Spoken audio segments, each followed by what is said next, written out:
Great seeing you here again in this new lesson, lesson 9, in our masterclass in project management. We're talking about resources, and the first thing that we're going to consider here is how to identify the resources. What resources do we need to complete the different activities? When we look at resources, there are different aspects we want to consider. First of all, we have to consider the link between the activities and the resources.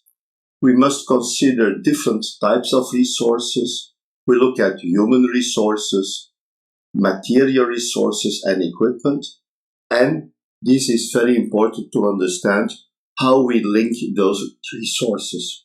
But let's have a look at the first element in this lesson, in this video. We're talking about resources and activities.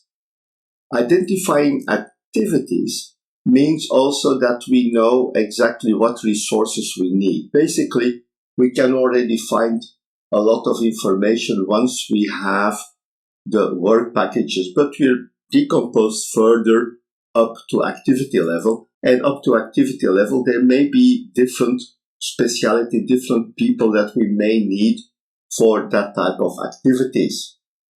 We must understand what skills are necessary, what skill level is necessary, because later we are going to use that information to estimate duration and cost to complete the different activities.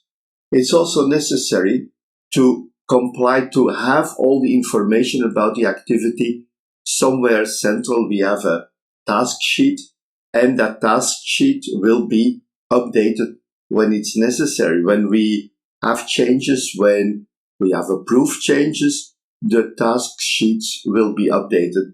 And it's very important to keep a version history of the activity so that we know which version of the activity we must complete.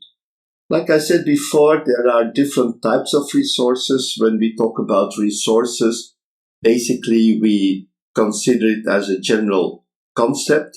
And the different type of resources depend on the work. And when we're writing programs, we need a programmer and computer access. It can be a standalone computer or network connected or services. When we are flying an airplane, we need a pilot, but of course we also need the airplane and the supporting activities and materials. In PMI, we spoke about human resources before. Today we talk about resources in general, and we have human resources, material resources, and equipment. Human resources basically are the people who are going to do the work. When we talk about resources, in many cases people assume that we talk about human resources, but when we look at the activities, we typically consider human resources who will be doing the work. My opinion is that even when AI is looking over the horizon, we are now integrating AI in project management, but there is still a lot of work that can be done or must be done by the people or will be done by the people. We will see how these things work.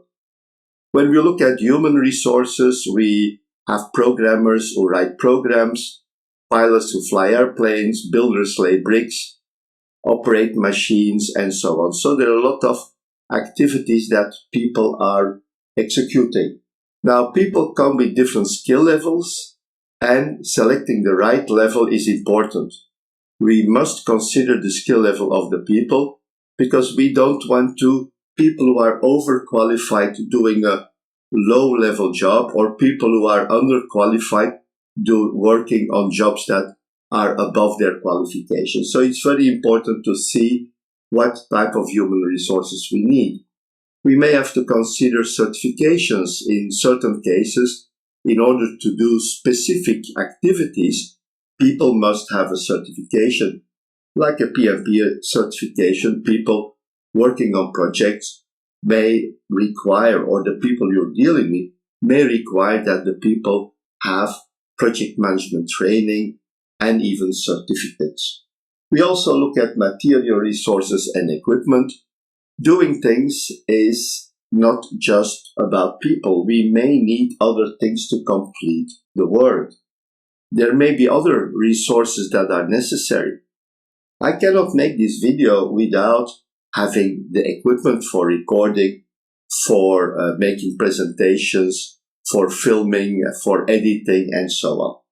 So there are a lot of elements that are important.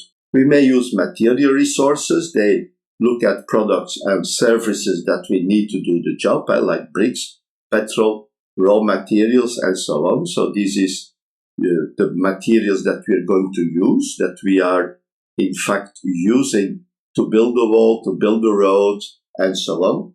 But we also may need equipment like computers, airplanes, machinery, and other items to complete the job. So that was it for the first element, the first education video in lesson 9. That's all, folks. Thank you, and I'm looking forward to seeing you in our next videos. Bye-bye.